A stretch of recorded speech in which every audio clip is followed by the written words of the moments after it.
Adoptions are sadly going down. Giving to adoptions is going up. And are we creeping towards a war with North Korea? Families are being told to leave South Korea. I'm Randall Terry. This is Voice of Resistance.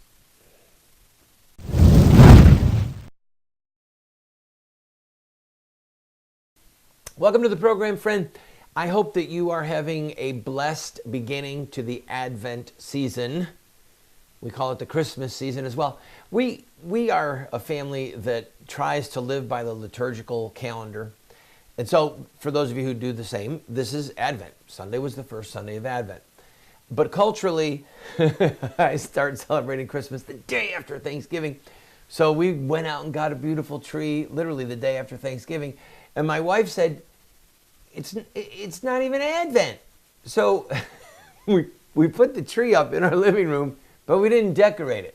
So the compromise that we had was that we would decorate the tree after Advent began. So hopefully tonight or tomorrow night we will in fact decorate our Christmas tree.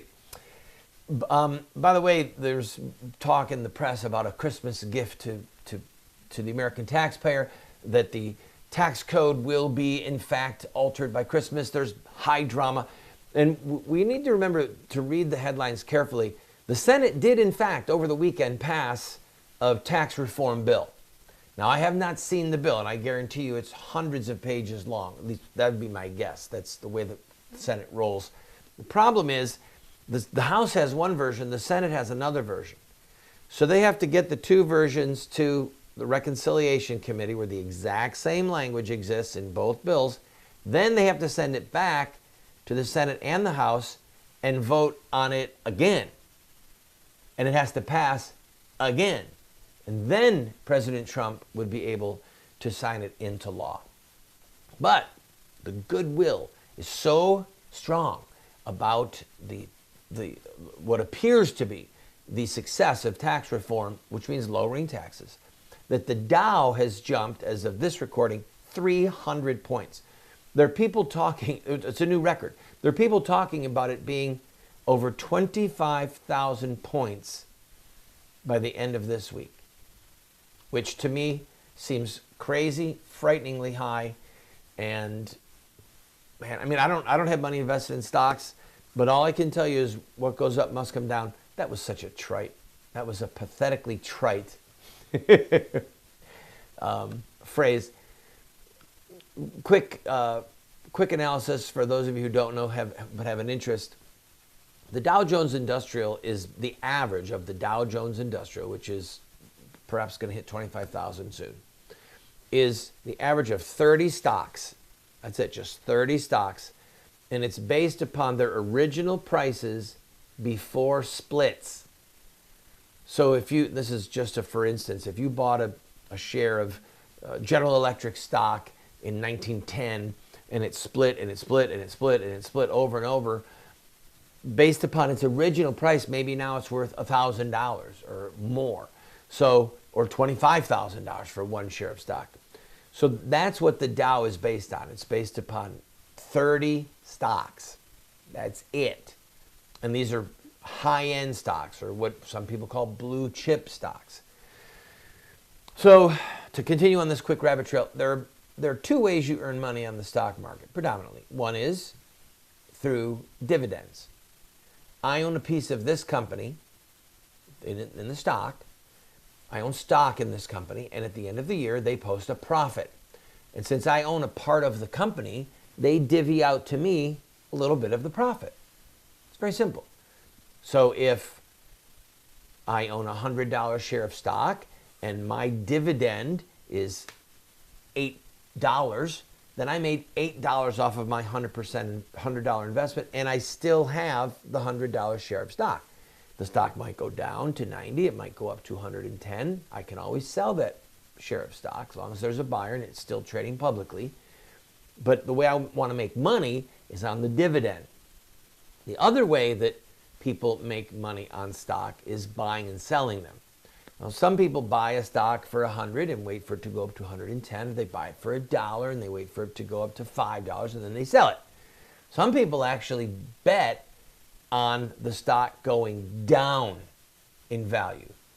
So they're deliberately investing for the stock to lose money, as crazy as that sounds. So one way is through dividends, the other is through buying and selling. And I'm telling you right now that there are a lot of people who are sitting in the shadows that are banking on the stocks having a correction, as they call it. They're going to take a big downward turn. And at that point, there's a lot of people who are going to lose a lot of money. But there's going to be a handful of people that make a lot of money because others lost it. All right, I'm going to take a break. When we come back, we'll talk about North Korea, we'll talk about adoptions, and hopefully about you. Don't go away.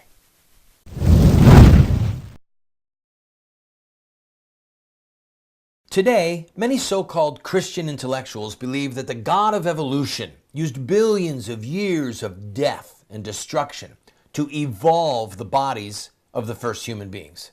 Then, they simply declare the theory of evolution as fact to justify their unproven scientific fallacies. By the grace of God, more and more Catholics are rejecting this modern-day mythology in favor of the traditional doctrine of creation, as recorded by the Bible, and believed and taught by all the fathers and doctors of the Church. To find out how sound theology and natural science confirm the sacred history of Genesis, visit the Colby Center for the Study of Creation, and be sure to check out our bookstore, which has titles like I Have Spoken to You from Heaven, A Catholic Defense of Creation in 6 Days, and A Catholic Assessment of Evolutionary Theory.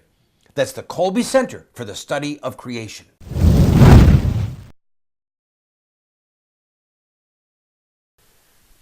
The Evangelical Council for Financial Accountability. It's a very big, important sounding word. According to one press report I read, has over 600 members. This is basically a watchdog group that makes sure that the boards, the 501c3 boards are set up properly, that they're running not just as a family business, and that there is true transparency and accountability for how the funds are spent. And if they are, in fact, raising money for something and then spending it for something. So in that way, it's a very good thing. There, according to the 2016 report, there was $16 billion given to members of that watchdog group. Well, one thing that caught my attention was that adoption giving, people giving money to adoption groups promoting adoption, groups helping with adoption, has gone up steadily since the early to mid 2000s.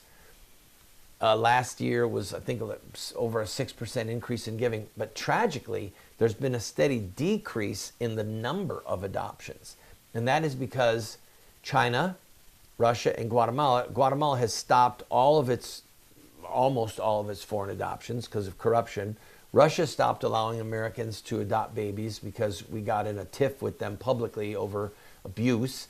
And China also has had both, they were upset with Americans for some of the statements they made, and then they've recently relaxed their so-called one-child policy, which is a forced abortion policy. Now they're allowing some families to have 2 children, and they're also pushing for adoption inside of China. Now, let me see, there's several things I want to discuss about this.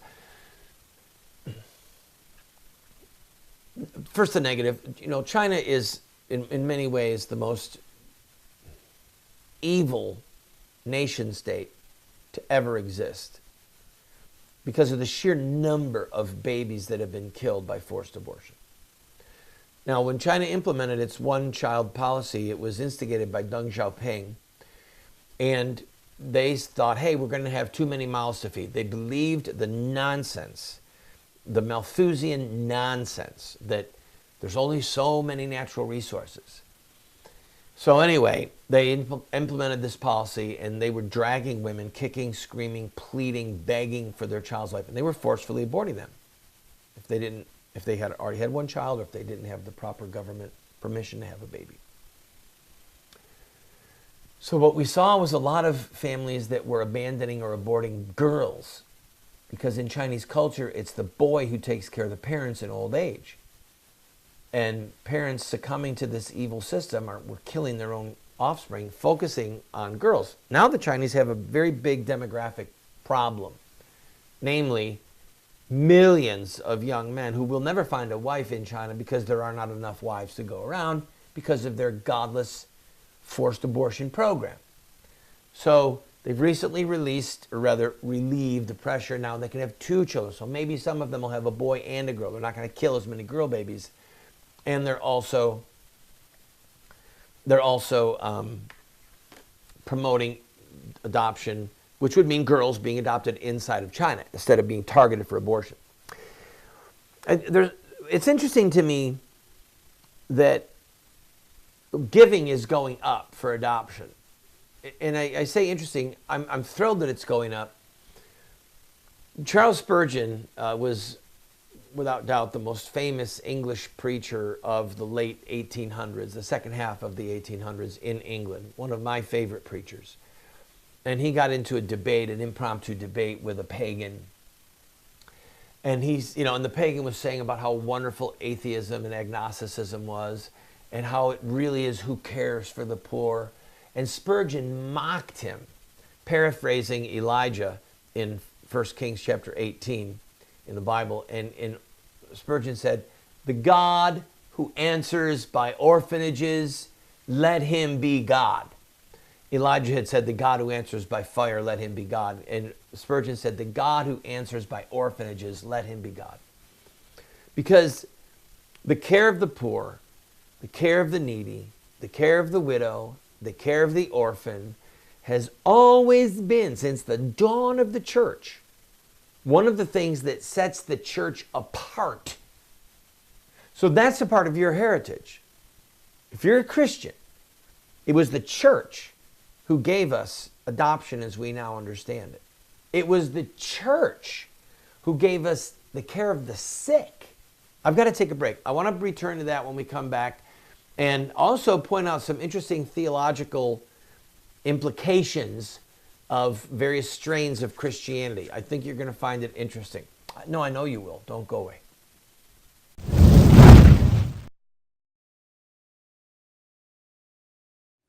Have Muslim terrorists hijacked the peaceful religion of Islam? Or is there more to the story? The answer lies in the life of one man, Muhammad, the founder of Islam. Muslim terrorists see themselves inside a 1,400-year-old story, a narrative that focuses on specific events in the life of Muhammad. We are going to look at Muhammad's life using their most sacred literature. We will look at Muhammad at the Battle of Badr. We'll see him deal with those who mock him. We'll see the times when he used deception. We'll witness Muhammad's anti-Semitism. And yes, we will discuss Muhammad and his teachings concerning sex, slavery, and jihad. Friend, if you want to understand Islamic terrorism, get this series today.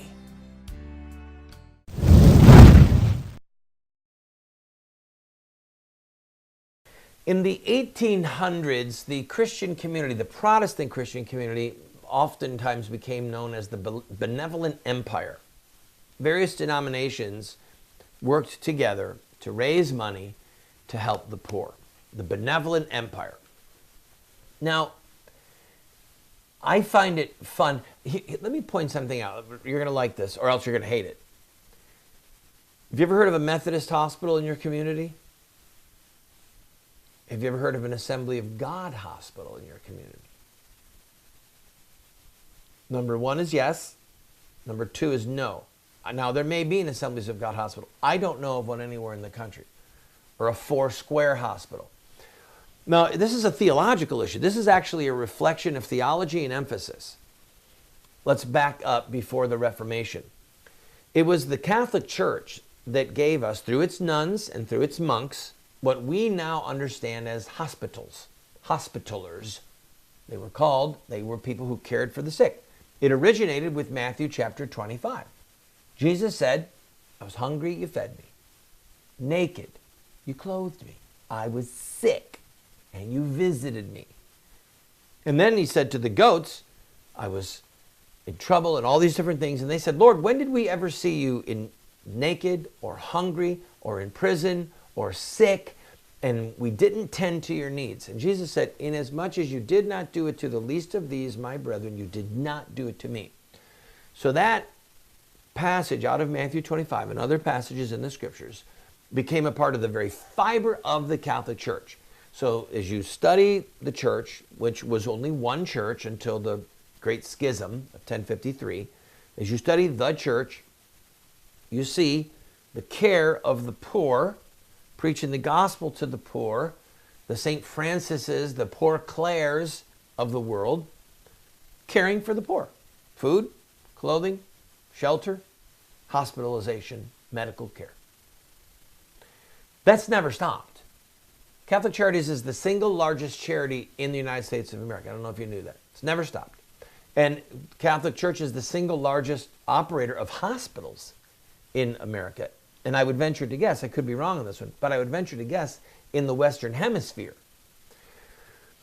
But when the Reformation took place, the closer that the orbit of theology was to the Catholic Church, the more there was the continued reflection of what we would call social action or the care of the poor.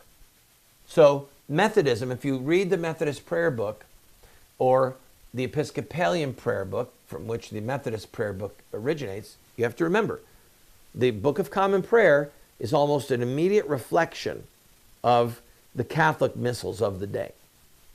And the Methodist prayer book and the Methodist Rite that they celebrate every Sunday, R-I-T-E, the Methodist Rite, is almost a mere reflection. It's a little bit different than the Episcopalian one. So that orbit is still very Catholic. The readings are the same. If you go to a Catholic church or an Episcopalian church or a Methodist church, it's the same readings every Sunday.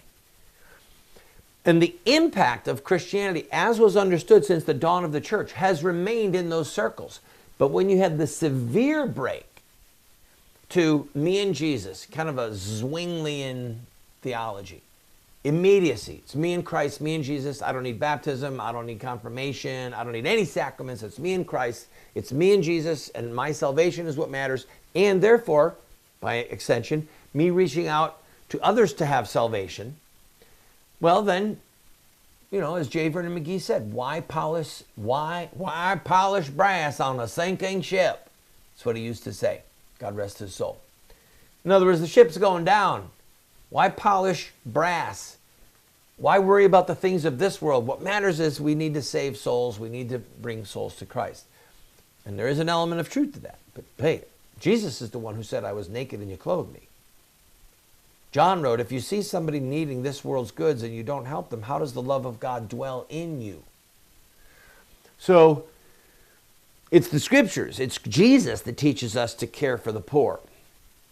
And thankfully, that number has continued to go up. Oh, and one other thing I got to talk about. I got to make this quick because I want to talk about North Korea when we come back.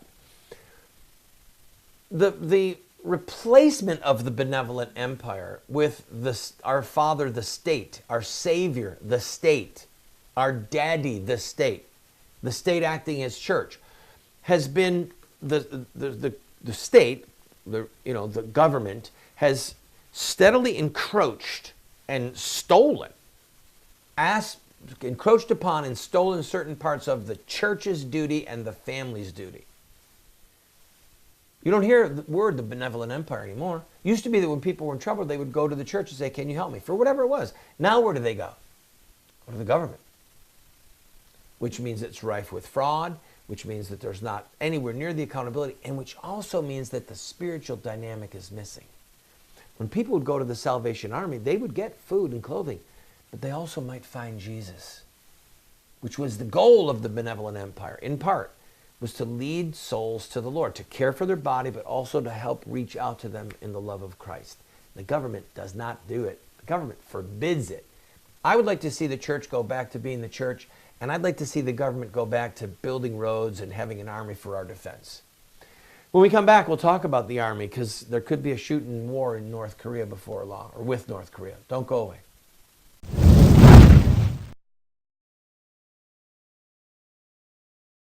What Would Mohammed Do? Islamic Terrorism Explained is the best movie series documentary ever produced on the life of Muhammad, and Islam.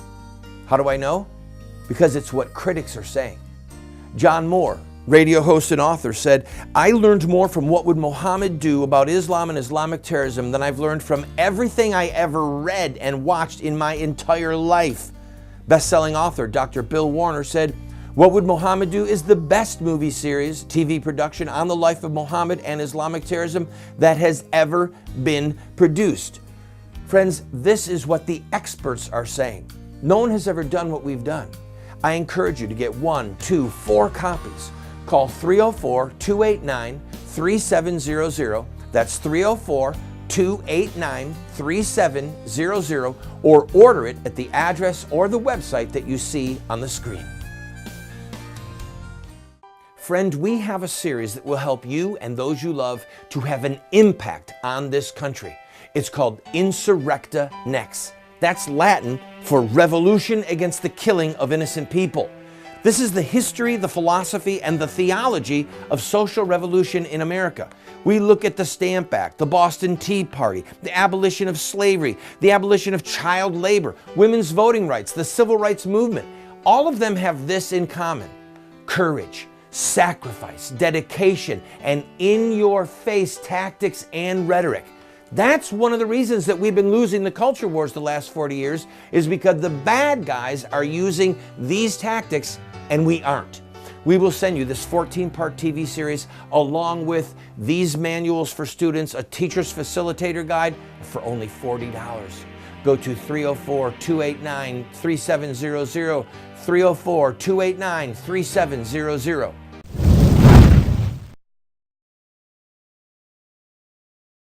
What if the United States and South Korea went to war with North Korea? Many military experts have said, I've quoted it on this show, that it would probably be the single largest loss of life in one day of battle in the history of the human race. So the United States is governed by a philosophy that they don't want that to happen. Okay, if you look at the way we've attacked Muslim terrorists, the Islamic State, Al-Qaeda, etc., since 9/11, unbelievable care has been taken to not have a Dresden, to not have a Hiroshima or Nagasaki. Dresden is where the Allies just bombed a city that had virtually no military importance to the Germans. But the purpose of the bombing of Dresden was to break the will of the German people. They knew they were killing civilians to get the Germans to want to surrender. Same with Hiroshima and Nagasaki. That was to break the will of the Japanese, and it worked. At this point in American history and the theory of war, we're not doing that. So we have a situation now where the U.S. is sending over some 230, they're already there, and they're sending others to add up to 230 B-1 bombers, the F-35, that's the new really expensive plane, the F-22.